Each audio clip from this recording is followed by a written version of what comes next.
Brothers, gather round and hear this, not as polite advice whispered in safe corners, but as the unfiltered thunder that echoes through every bedroom, every late night silence, every moment a woman's eyes lock onto yours and say what her mouth will never dare. Women speak desire in the language of absence more than presence, in the things left unsaid, in the pauses pregnant with hunger, in the way her breath catches when you don't rush to fill the quiet. The deepest cravings she carries are the ones she's been conditioned since girlhood never to name aloud, because society has always punished the woman who wants too much, who reaches too boldly, who admits the fire without apology. So she buries them beneath layers of plausible deniability, behind polite smiles, behind, "I'm fine," when her nervous system is screaming for something entirely different. Most men live their entire romantic lives deaf to this frequency. They listen to her words like obedient students taking notes. They negotiate every kiss like lawyers drafting contracts. They beg for verbal permission at every threshold. They spill every insecurity and childhood story in the first 90 days, hoping vulnerability will buy intimacy. And then they stand bewildered when the electricity that once crackled between them fades into polite routine, when she grows distant, that when sex becomes scheduled maintenance rather than wildfire. They played checkers on a three-dimensional chessboard and wonder why they keep losing. But female desire isn't rational, it isn't polite, it isn't democratic, it is ancient, animal, pre-verbal. It answers to tension, to polarity, to the delicious danger of not knowing exactly what comes next.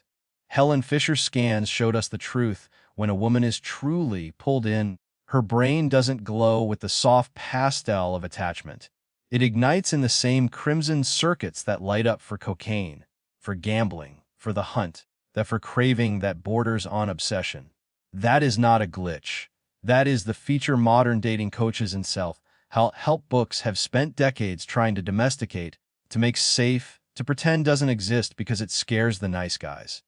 Yet biology never negotiated with culture. What actually sets her nervous system on fire is strategic uncertainty, not cruelty, not chaos, but the art of the controlled pull back, that the moment you give her everything she wants and then make her wait for the next drop, the way you lead decisively then vanish, just long enough for anticipation to coil inside her like a spring. She wants you to take her slightly out of control, not through violence or coercion, never that, but through quiet, sovereign command. The way your palm rests on the small of her back and steers her through a room without asking. The way you choose the restaurant, the route, the tempo of the night, and she feels the exquisite relief of not having to manage one more thing, of finally being allowed to melt because someone stronger is holding the frame.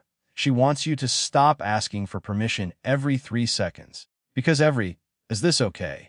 is a tiny murder of tension. Real consent isn't a verbal checklist. It's the slow accumulation of trust that lets you read her micro-expressions, her quickened pulse, the way her hips shift toward you, when her mouth says maybe. When you move with that calibrated audacity, she stops being your instructor and starts being your woman. When she tests you, and she will, relentlessly, not out of malice, but out of an ancient need to know if the rock she's leaning on will actually hold, she wants you to push back with calm, amused solidity, not defensiveness, not collapse, not chasing apologies. She wants to feel the wall of your certainty when she pushes, because only then can she trust that you won't disappear when life gets rough.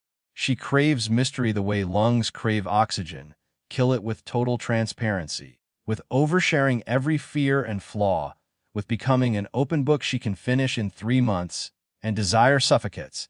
Esther Perel was right. Eroticism needs air, needs distance, needs the shadow of your separate world, your private thoughts, your pursuits that don't revolve around her happiness 24 hours a day.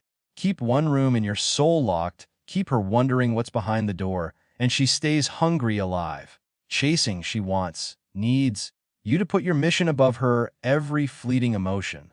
Because a man who drops his purpose the moment she pouts signals weakness, signals he has nothing greater than her to offer. David Buss's cross, Cultural data is merciless on this. Women are drawn to men with trajectory, with ambition, with a life that is expanding outward. When you tell her, not tonight, I have to finish this, and mean it, something primal shifts, as she stops expecting your orbit and starts wanting to earn a place in yours. And she wants you to be the one who ends it first. Every conversation, every date, every night of tangled sheets, while the energy is still climbing, because the peak end rule is merciless. She will remember the high note and the clean exit far longer than the slow, needy linger. Walk away with somewhere important to be, and she lies awake replaying the unfinished sentence, the unfinished touch, the unfinished promise, and that unfinished space is where obsession is born. The brutal core of it all, she does not want you to ask her what she wants. Asking reveals ignorance. The man who has to be told has already lost the plot. She wants you to see, to know, to move through her world with the quiet, dangerous certainty of someone who understands the hidden architecture of her desire without needing subtitles. This path demands risk. It demands you stop performing good man and start embodying man. It demands you embrace the discomfort of leading when the outcome isn't guaranteed, of holding frame when every instinct screams to fold, of creating tension instead of diffusing it.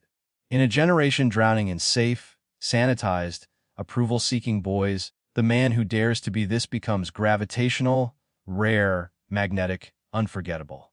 She will never hand you this map, she can't.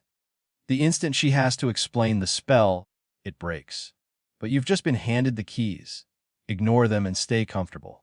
Or pick them up, step into the unknown, and watch how her body answers what her words never will. The choice was always yours. Now make it. Brothers, if the fire in this truth settles into your bones, understand this final, unshakable reality. The game was never about words, never about asking, never about playing it safe in the hopes of being liked. It has always been about embodiment, about becoming the man whose presence alone speaks the language her body has known since the beginning of time, the man who decodes the silence, who reads the unspoken hunger in her eyes, who moves with the quiet certainty that needs no confirmation. Here she is, looking at you with that raw, unguarded craving that words could never capture, her gaze locked, pulse quickened, every defense stripped away because you finally saw what she could never say. You are the one guiding her through the chaos of the world, your hand steady on the small of her back, leading without question, giving her the gift of surrender she starved for. When she pushes, to test, to feel, to know, you stand immovable, calm, unshaken, letting her feel the solid wall of your frame so she can finally stop carrying the weight alone.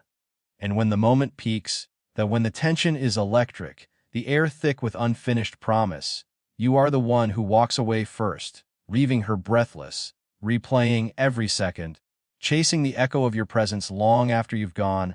That is the power you hold now. Not arrogance, not games.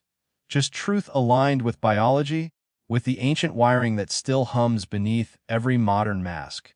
In a world drowning in hesitant boys who beg for permission and overshare until mystery dies, you become the rare exception, the man who leads, who holds frame, who preserves the sacred distance, who ends on the high note, who knows without being told.